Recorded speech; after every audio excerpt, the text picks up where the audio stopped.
जय हिंद, नमस्कार साथियों। द एग्जाम हॉल में आप सभी का स्वागत है। दोस्तों, पेन और कॉपी साथ लेकर बैठिए और क्लास में शुरू से लेकर अंत तक बने रहिएगा, क्योंकि आज हम प्रैक्टिस सेट नंबर 10 करवाएंगे, जिसमें मैं आपको मैथ्स, रीजनिंग, जीके, जीएस के वे बेहतरीन क्वेश्चन करवाऊंगा जो सीधे एग्जाम हॉल में दिखाई देंगे।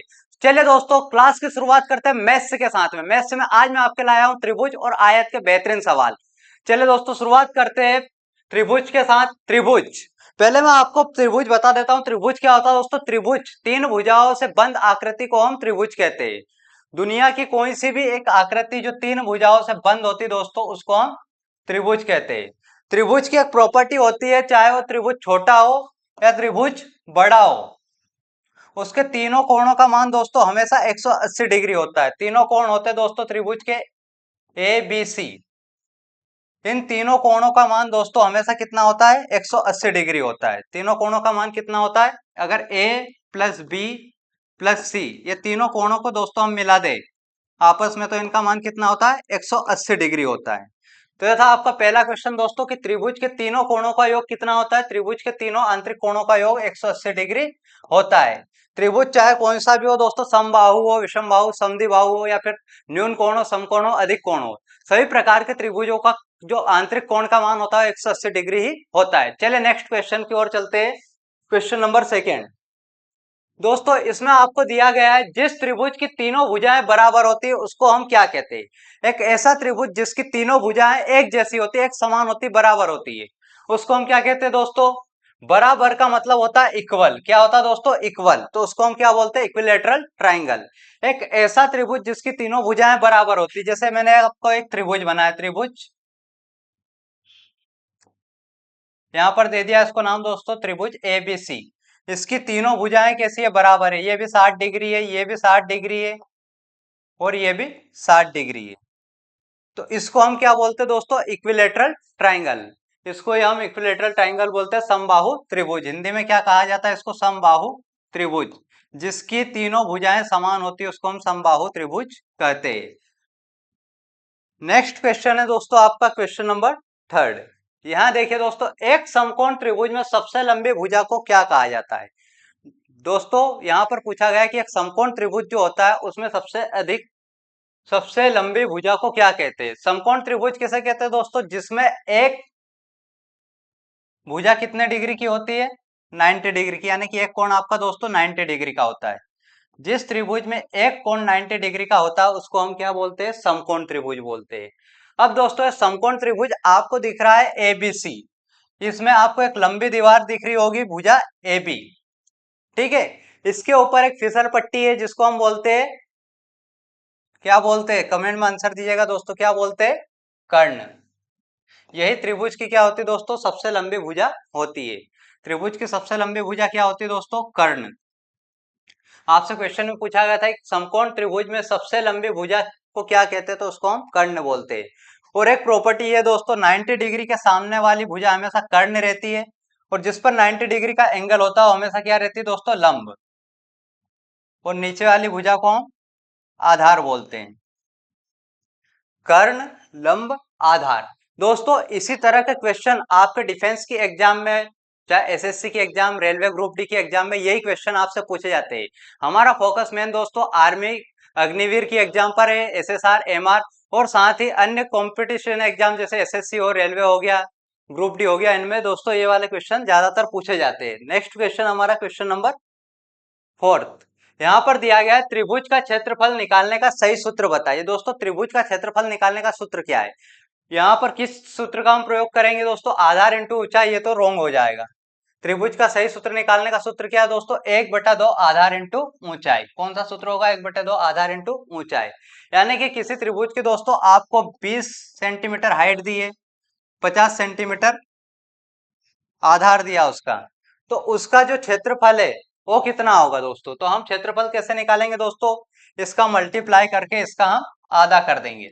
1/2 आधार इंटू ऊंचाई क्या रहेगा दोस्तों? 1/2 आधार इंटू ऊंचाई। ये वाला कॉन्सेप्ट यहाँ पर आता है। इस फॉर्मूले से हम ये वाला क्वेश्चन सोल्व कर सकते हैं, यानी कि आपको आधार दे दिया जाएगा, ऊंचाई दे दी जाएगी, और उसका क्षेत्रफल पूछ लिया जाएगा। तो आपका फॉर्मूला लगाना 1/2 आधार इंटू ऊंचाई।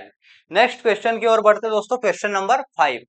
यहां दिया गया यदि एक त्रिभुज के दो कोण 60 डिग्री और 40 डिग्री है, तो तीसरा कोण क्या होगा? जल्दी से कमेंट बॉक्स में आंसर दीजिए दोस्तों, तीसरा कोण क्या होगा? क्या दिया गया है? एक त्रिभुज के दो कोण, एक 60 डिग्री और एक 40 डिग्री है। अभी मैंने बताया था दोस्तों, त्रिभुज जो होता है उसके तीनों कोणों का योग कितना होता है?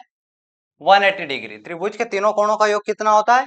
180 डिग्री। एक मैं सिंपल सा एग्जांपल लेके समझाता हूं दोस्तों। आपको 180 रुपए के हिस्से करने हैं। आपका एक दोस्त जो है 60 रुपए ले लेता है और एक 40 रुपए ले लेता है, तो अब आपके पास कितना बचा है? यानी कि एक दोस्त 60 ले ला और एक ने 40 ले लिया। अब आपके पास कितना बचा है? तो दोस्तों वही माइनस कर देंगे हम, 180 में से 60 और 40 माइनस, यानी कि 100 हो जाएंगे। 180 में 100 जाएंगे तो कितने बचेंगे दोस्तों? 80। चलिए यहाँ पर मैं सवाल को सोल्व करवा देता हूँ। ये त्रिभुज है दोस्तों, त्रिभुज एबीसी। ये क्या है दोस्तों? त्रिभुज एबीसी। शेप पे मत जाइएगा। यहाँ बोला गया है त्रिभुज के दो कोण है, एक तो 60 डिग्री का है और एक 40 डिग्री का है। इसको मैं थोड़ा बड़ा कर दूं, नहीं तो आप बोलोगे सर समबाहु त्रिभुज बना दिया आपने तो, है ना। नेगेटिव कमेंट में पीछे नहीं हटते बच्चे।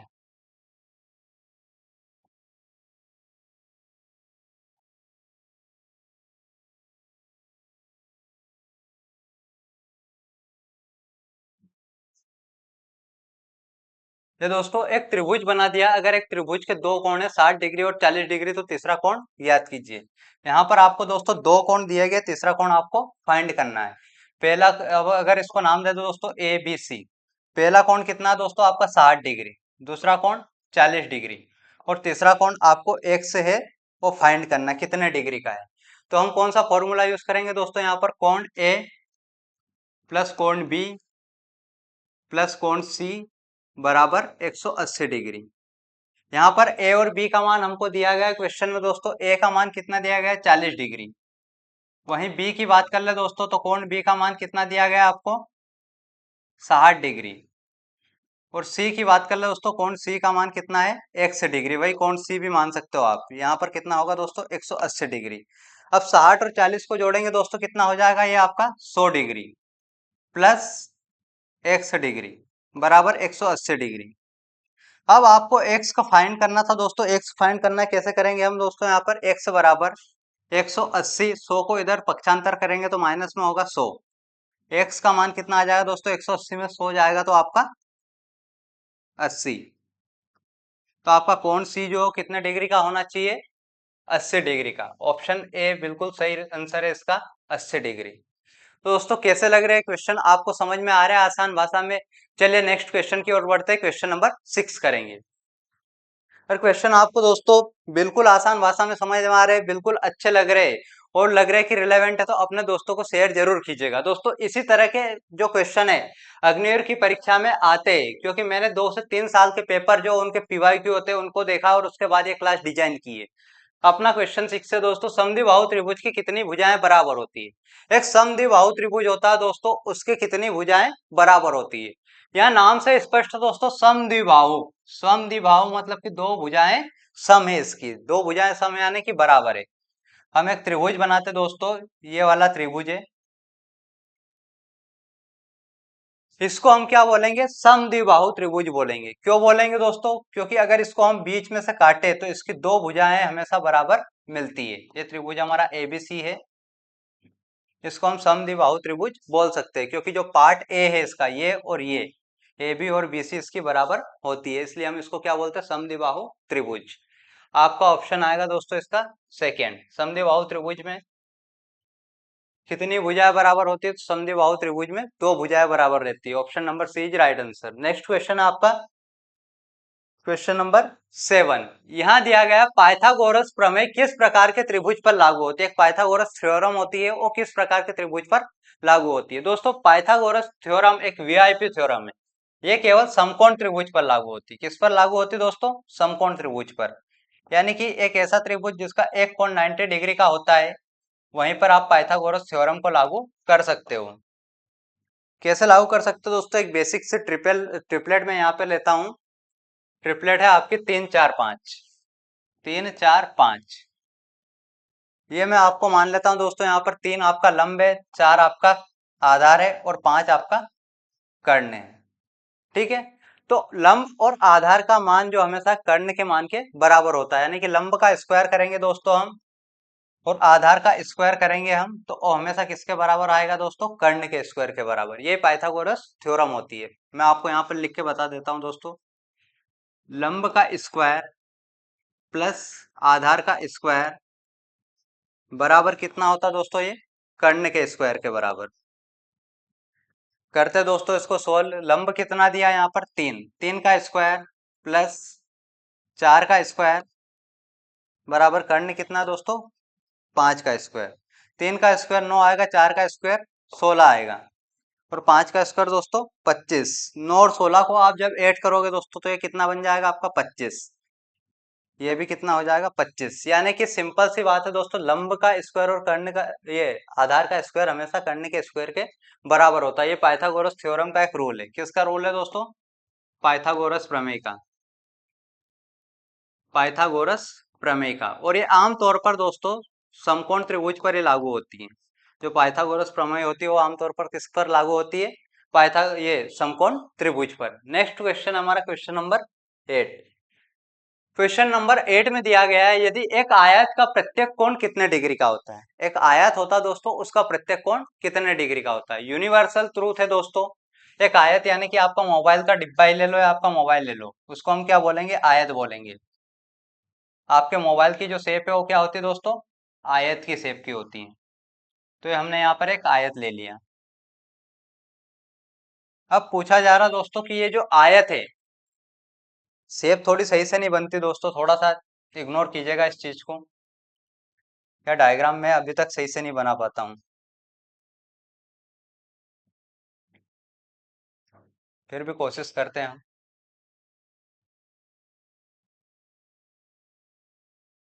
ये आपका आयत है दोस्तों। पूछा क्या गया है क्वेश्चन में कि आयत का प्रत्येक कोण कितने डिग्री का होता है? दोस्तों यूनिवर्सल ट्रूथ है, आयत का प्रत्येक कोण हमेशा 90 डिग्री का होता है। आयत का जो प्रत्येक कोण होता है दोस्तों कितने डिग्री का होता है? 90 डिग्री का होता है। ऐसा ही एक रूल स्क्वायर पर भी लागू होता है। स्क्वायर का भी प्रत्येक कोण कितने डिग्री का होता है दोस्तों? 90 डिग्री का होता है। जो आयत आपका रेक्टेंगल है इसका और स्क्वायर जो होता है उसका कोण हमेशा 90 डिग्री का होता है। प्रत्येक भुजा पर जो बनने वाला कोण है दोस्तों 90 डिग्री का होगा। Option number C is right answer है इसका। आयत का प्रत्येक कोण कितने डिग्री का होता है? तो वो होता है आपका 90 डिग्री का। नेक्स्ट क्वेश्चन हमारा क्वेश्चन नंबर 9। यहाँ दिया गया दोस्तों आयत का परिमाप निकालने का सूत्र क्या है, यानी कि आयत का परिमाप हम कैसे निकालते हैं। भाई पिछले क्वेश्चन पर चलते दोस्तों। ये हमारा आयत था, इसकी है ना दोस्तों, एक भुजा होती है ये वाली, एक होती है ये वाली, मतलब दो भुजाएं आमने सामने और दो भुजाएं ऊपर नीचे। तो इसका हमने एक फॉर्मूला बनाया दोस्तों आयत का पेरीमीटर निकालने के लिए। वो फॉर्मूला क्या बनाया दोस्तों? फॉर्मूला है 2 गुणा लंबाई धन चौड़ाई।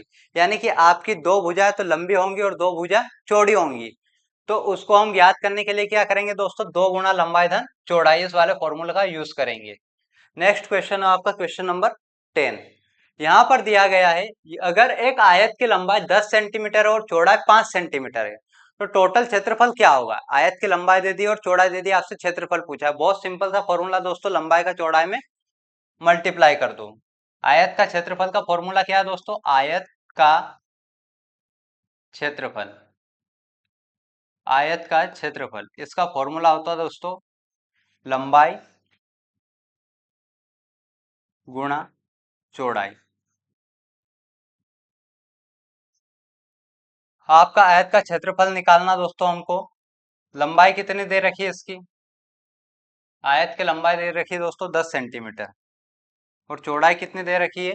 5 सेंटीमीटर। दोनों का आपस में मल्टीप्लाई करेंगे, 10 से 5 50 सेंटीमीटर स्क्वायर। कितना आया दोस्तों आयत का क्षेत्रफल आपका? 50 सेंटीमीटर स्क्वायर। किस ऑप्शन में 50 centimetre square? Option number C. अगर आयत का क्षेत्रफल निकालने का बोल दिया है दोस्तों, कुछ नहीं करना, लंबाई गुणा चौड़ाई करना, आपका क्षेत्रफल आ जाएगा। नेक्स्ट क्वेश्चन आपका क्वेश्चन नंबर 11। यहाँ दिया गया आयत के आमने सामने की भुजाएं कैसी होती है। एक आयत होता है, उसके आमने सामने की भुजाएं कैसी होती है। अभी मैंने आपको आयत बना के दिखाया था दोस्तों, ये वाला आपका आयत होता है और इसके आमने सामने की भुजाएं एक जैसी होती है, यानी कि बराबर होती है। ये भुजा और ये भुजा समान होती है। कैसी होती है? बराबर। ये भुजा और ये भुजा, ये भी कैसी होती है? बराबर। वही पूछा गया था कि आयत की जो आमने सामने की भुजा है, ये आमने सामने की भुजा है, ये वाली भुजा, ये भुजा, ये और ये वाली, ये कैसी होती दोस्तों? हमेशा इक्वल होती, बराबर होती।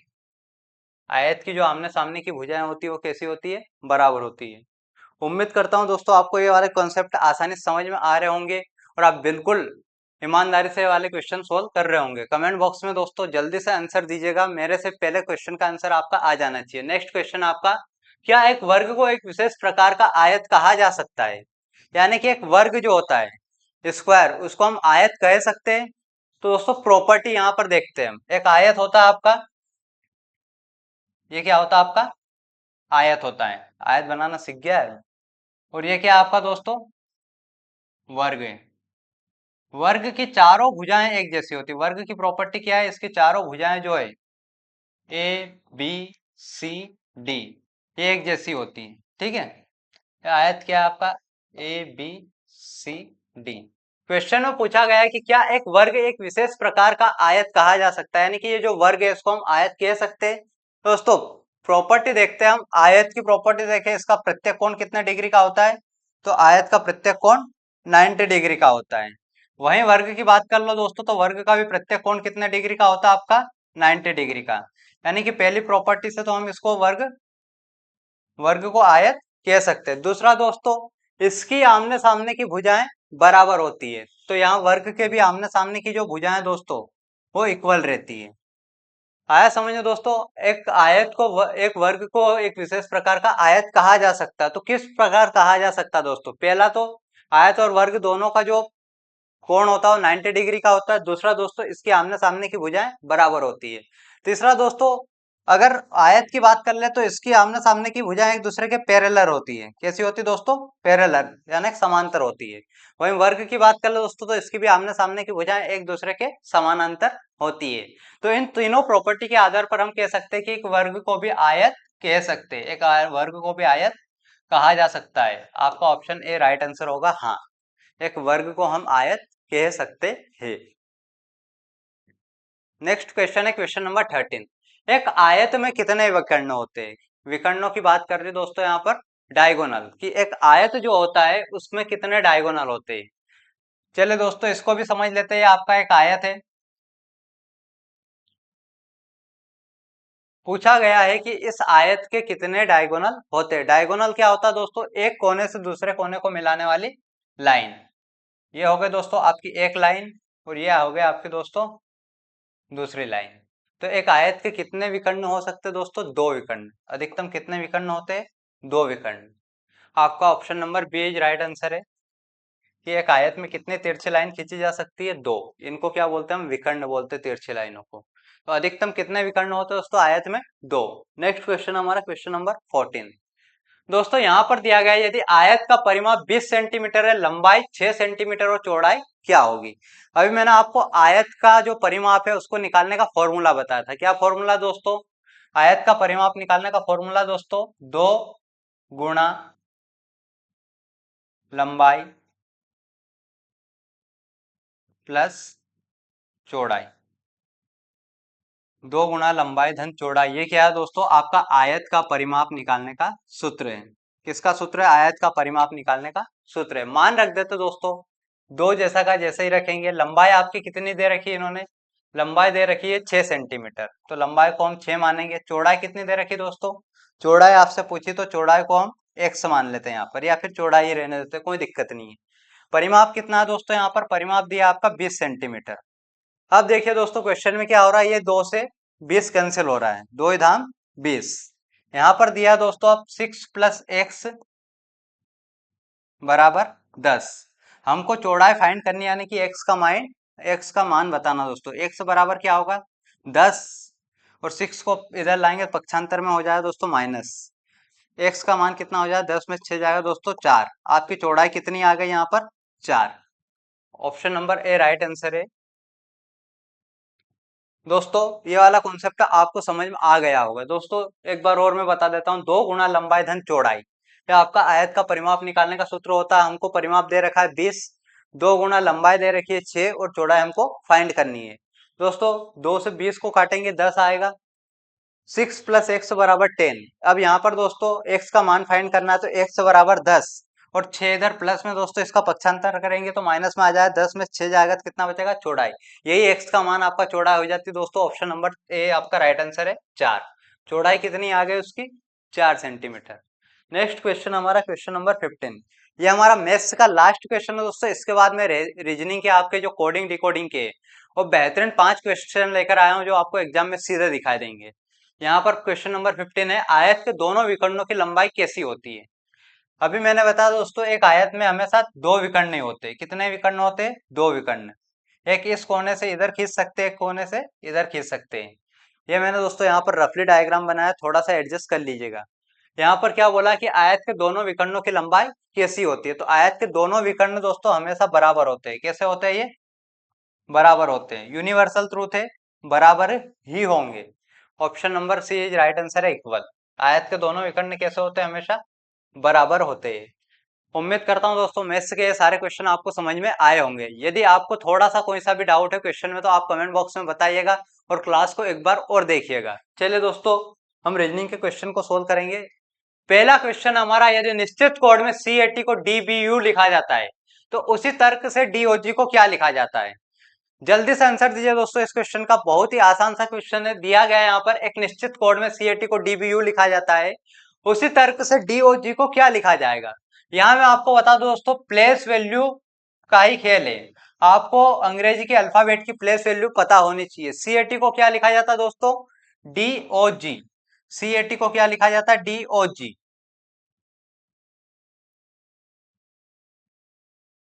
CAT को क्या लिखते हैं हम, DOG। अब कौन सा खेल चल रहा है दोस्तों, यहाँ पर समझते हैं। C की प्लेस वैल्यू कितनी है, 3, A की प्लेस वैल्यू 1 और T की 20। C की प्लेस वैल्यू 3, A की 1, T की 20। वहीं पूछा गया है दोस्तों D क्या है दोस्तों, DBU। DBU।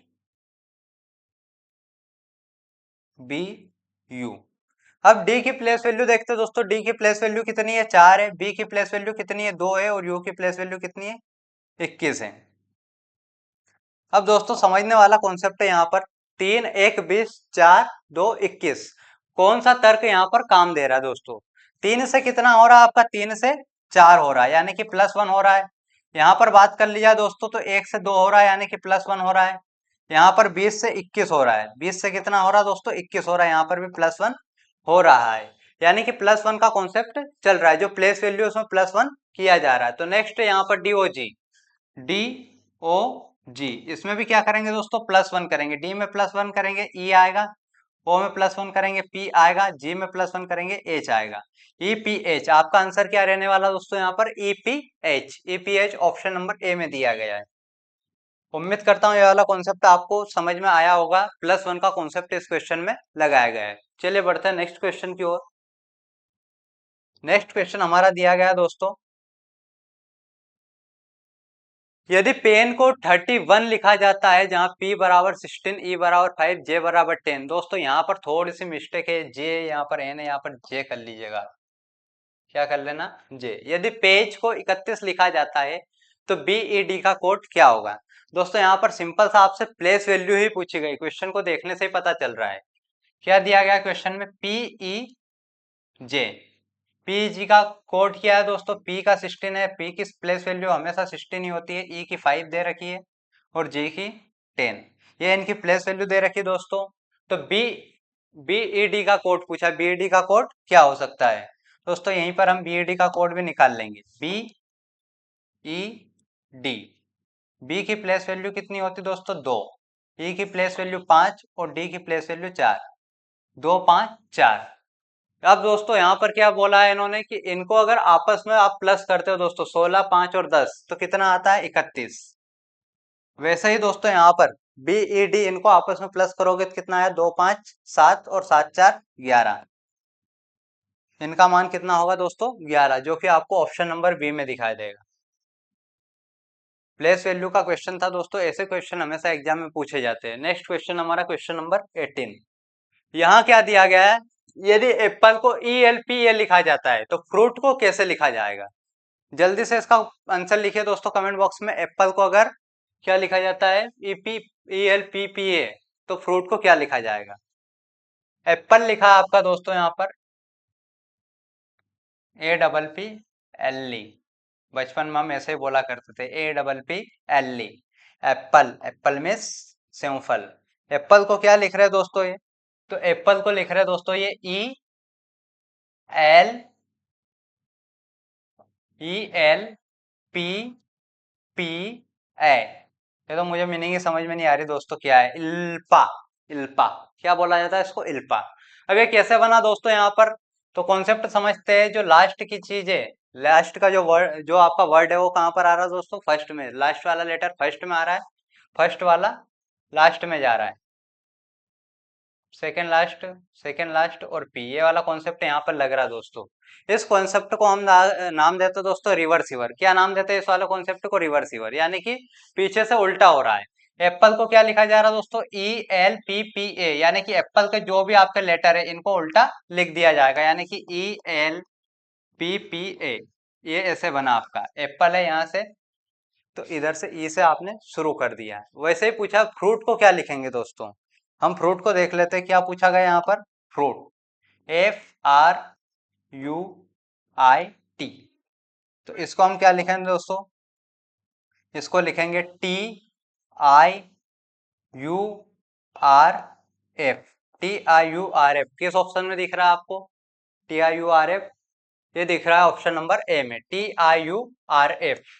यदि एप्पल को ELPPA लिखा जाता है तो फ्रूट को कैसे लिखे दोस्तों, TIURF। उम्मीद करता हूँ ये वाला कॉन्सेप्ट आपको समझ में आया होगा। बढ़ते हैं नेक्स्ट क्वेश्चन की ओर, क्वेश्चन नंबर 19।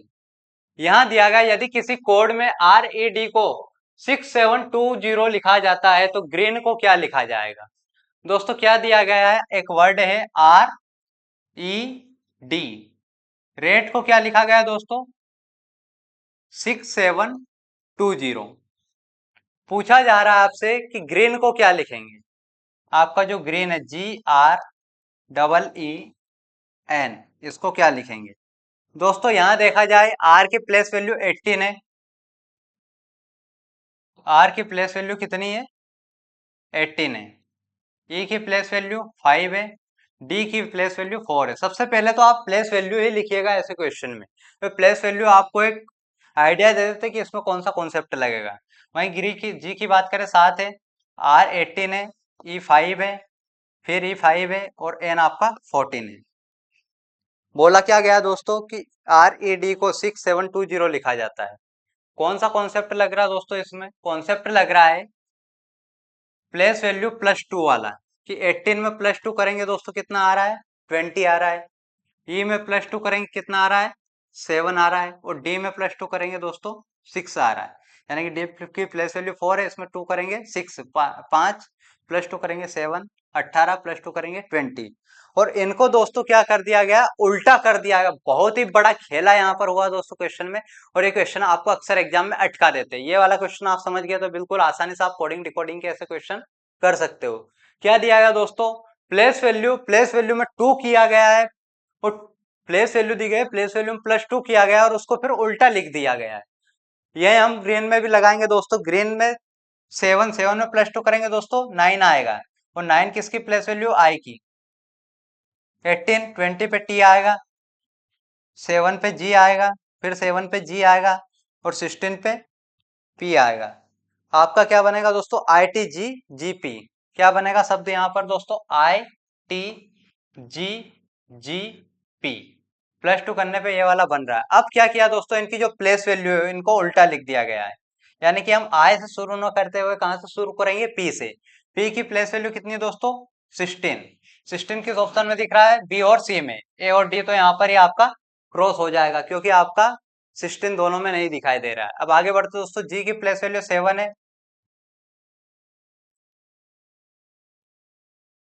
जी की प्लेस वैल्यू कितनी है दोस्तों यहाँ पर 7, फिर जी की 7 आएगी, टी की 20 आएगी और आई की 9। ये वाला कहाँ पर दिख रहा है दोस्तों आपको? 16 7 7 29, 16 7 7 29 ऑप्शन नंबर बी में दिख रहा है। ये आपका राइट आंसर है दोस्तों। एक बार और मैं आपको ये कॉन्सेप्ट समझा दूं कि आपकी जो प्लेस वैल्यू दी गई है उसमें +2 किया गया है और फिर उल्टा उसको लिखा गया है। नेक्स्ट और लास्ट क्वेश्चन हमारा रीजनिंग का क्वेश्चन नंबर 20। इसमें क्या दिया है दोस्तों, देखते हैं। यदि वाटर को YCYGT लिखा जाता है तो फायर को क्या लिखेंगे? WATER। इसको क्या लिखते हैं दोस्तों हम? YCVGT।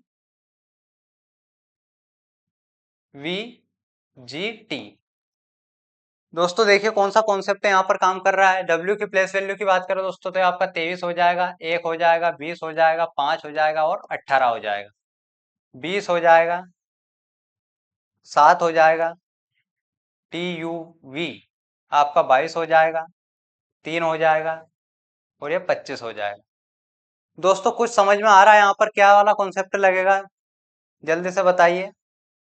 इसमें कॉन्सेप्ट लग रहा है दोस्तों 23। 23 से कितना बन रहा है? 25, यानी कि W के बाद में एक से छूट रहा है, Y आ रहा है। यहाँ पर भी दोस्तों A के बाद C आ रहा है, यानी कि B छूट रहा है। T के बाद U छूट रहा है, V आ रहा है। E के बाद F छूट रहा है, G आ रहा है। R के बाद S छूट रहा है और T आ रहा है। यानी कि एक अक्षर को छोड़कर अगला अक्षर आ रहा है, एक अक्षर को छोड़कर अगला अक्षर इसमें लिखा जा रहा है। वही कॉन्सेप्ट हम दोस्तों फायर में लगाएंगे, FIRE। FIRE। यहाँ पर F के बाद एक अक्षर हम छोड़ देंगे दोस्तों, F के बाद एक अक्षर छोड़ देंगे, G छोड़ेंगे, H आएगा। I के बाद J छोड़ेंगे, K आएगा। R के बाद S छोड़ेंगे, T आएगा। E के बाद F छोड़ेंगे, G आएगा। H के TG, H के TG किस ऑप्शन में दिख रहा है आपको? Option number A। यही हमारा राइट आंसर है। तो दोस्तों ये थे आपके मैथ्स और रीजनिंग के बिल्कुल एग्जाम में आने वाले क्वेश्चन। आपको उम्मीद करता हूँ दोस्तों ये क्वेश्चन समझ में आए होंगे। अब हम बात करते हैं दोस्तों जीके की। जीके में आज हमने उठाया है विभिन्न